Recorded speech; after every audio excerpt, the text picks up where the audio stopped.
2024 Hyundai Kona and Kia Seltos. Are either of these a good small crossover to buy? That's what we're going to find out. Welcome to Car Help Corner, where we help you, the consumer, master the process of car buying and car ownership. The Hyundai Kona and Kia Seltos have been heavily updated for 2024.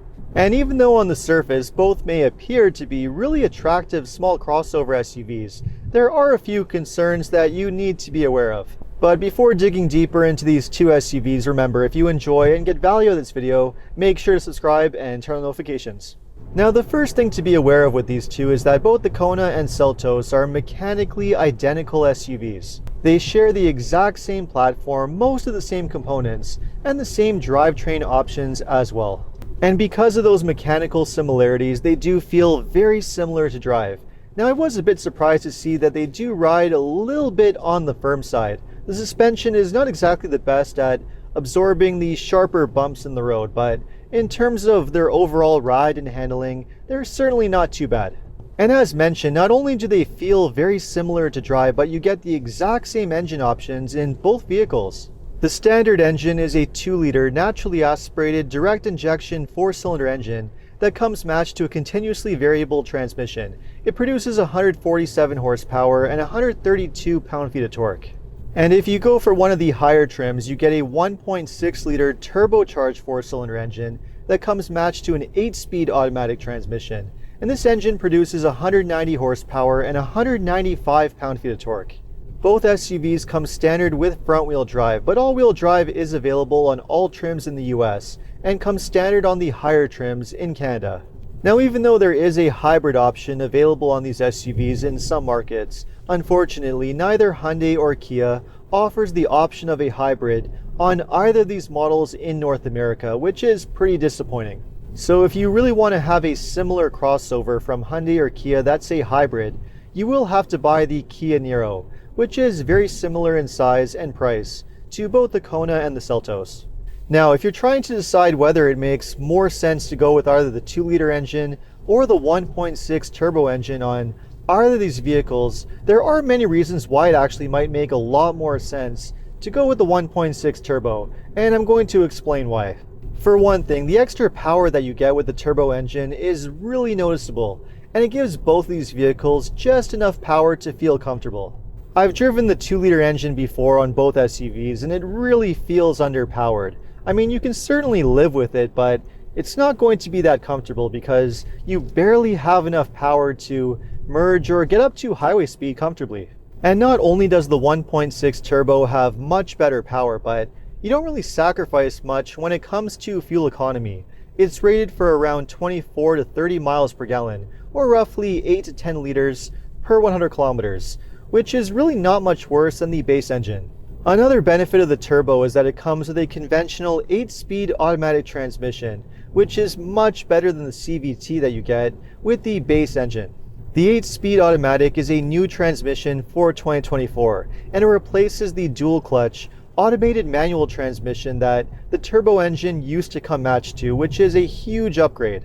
I've said it many times before, dual-clutch transmissions have absolutely no place in regular everyday vehicles like this. They can feel really jerky, especially when driving at lower speeds. They can be far more problematic and are really expensive to repair or replace when something does eventually go wrong down the road. So switching to a conventional automatic transmission was a really good move by both Kia and Hyundai.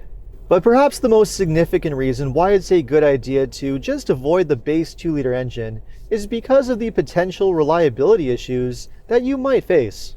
Some might be aware that the 2-liter direct injection 4-cylinder engine that's used on both the Kona and the Seltos was involved in a very serious engine recall. This is one of the largest recalls in modern history, affecting several millions of vehicles that were built over the past decade, affecting both the 2-liter engine and the 2.4-liter engine that were used on many different Hyundai and Kia models. The issue is that these engines were just not manufactured correctly, which could lead to oil consumption issues and even complete engine failure and engine fires.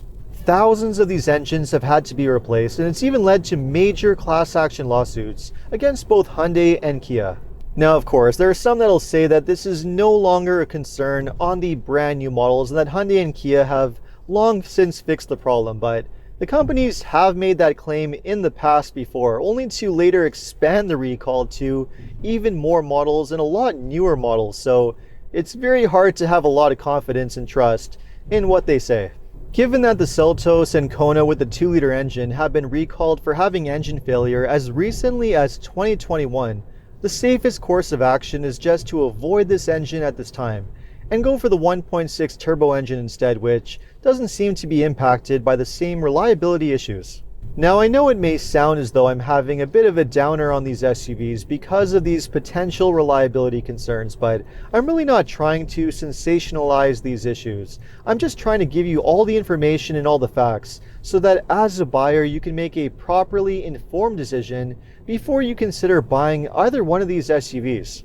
After all, this is the kind of information that most other YouTubers are not going to share with you. Maybe because they fear repercussions from Hyundai or Kia, maybe because they just don't know or they just don't care. Whatever the reason is though, I want to make sure that as a buyer, you have all the information ahead of time so that you know exactly what you're getting into if you decide to go ahead and buy one of these vehicles.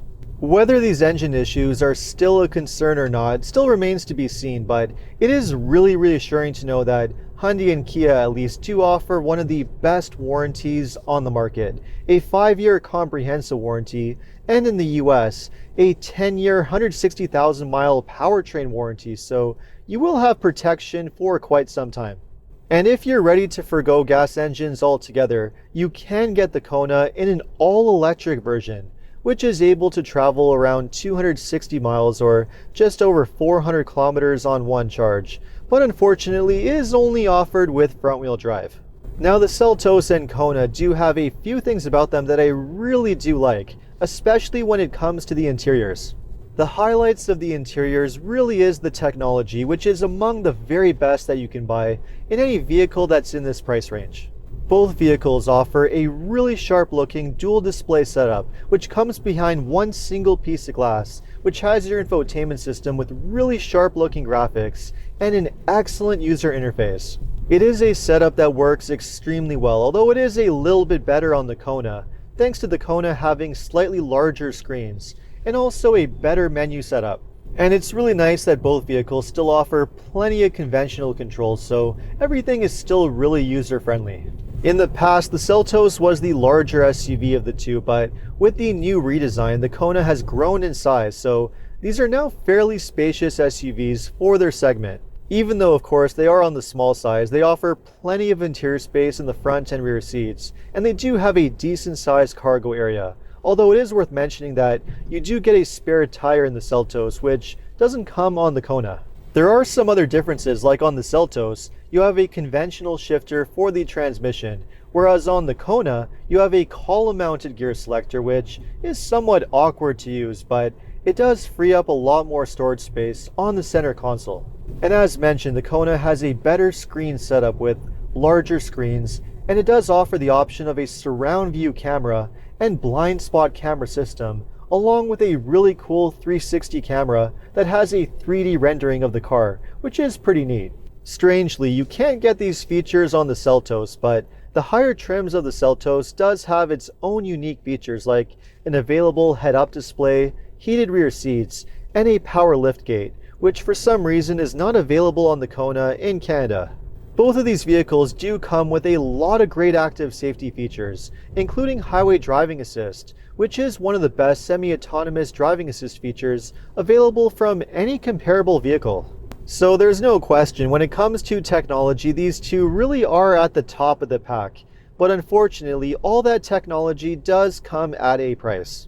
The pricing has crept up quite a bit, especially in the case of the Kona, which, with this new redesign, is around $3,000 to $4,000 more expensive than the previous generation. Both of them are priced fairly similar, ranging in price from around $26,000 to $35,000 US, or roughly $28,000 to $41,000 Canadian. And even though $35,000 US or just over $40,000 Canadian might sound reasonable for the amount of features and technology that you're getting, I don't know, in my head, that sounds like quite a bit of money for a fairly small Hyundai and Kia crossover. It seems that in exchange for dramatically increasing the price and charging a lot more money, Hyundai and Kia are just trying to give you a lot more features and technology that some of which you might not necessarily need or you're not going to use on a regular basis. Features like the smart remote parking system, the 3D camera, and a few others like that. And I'm not sure whether that's really a worthy trade-off. After all, for very similar money to this, you could buy something like a Toyota Corolla Cross, even the Corolla Cross Hybrid, which comes in at a slightly lower price. You also have the Honda HR-V, the Subaru Crosstrek, and the Mazda CX-30. Now, you might not necessarily be getting all the same technology with these vehicles, but you are getting a lot of other benefits that are arguably a lot more important, such as a safer, better reputation for long-term reliability and build quality, better resale value, and in the case of the Corolla Cross, much better fuel economy with the hybrid. Now, if you're really not interested in any of those comparable SUVs and you're really focused on either the Seltos or the Kona, I do think that the Kona has a little bit more going for it, not just because it's a newer and fresher vehicle in terms of design, but also because it does have a few more desirable features like the bigger touchscreen infotainment system, the blind spot camera system, and also the surround view camera, which are really great to have. And as mentioned before, I would also try to get one of these with the 1.6 turbo engine and the 8-speed automatic, which should be a much safer drivetrain to go with than the base 2-liter engine. And if you can get a decent deal on one of these, especially for say a 3 to 4 year lease under the warranty period where reliability concerns are not going to be an issue, this is actually not a bad vehicle to go for. But if on the other hand you're looking for a small crossover that you can comfortably keep for upwards of say 10 to 15 years and not have any major reliability concerns, then you would be safer going for one of the other crossovers that I mentioned instead. So after saying all of that, would you still consider buying a Hyundai Kona, a Kia Seltos, or would you buy one of the other crossovers instead? Let me know in the comments. And if you enjoyed this video, make sure to like and subscribe. You can also check out my other videos by clicking these links over here. Make sure to follow me on Instagram. And if you need additional car buying advice, recommendations, or help with getting a great deal, make sure to visit carhelpcan.com. Thanks so much for watching, and see you next time.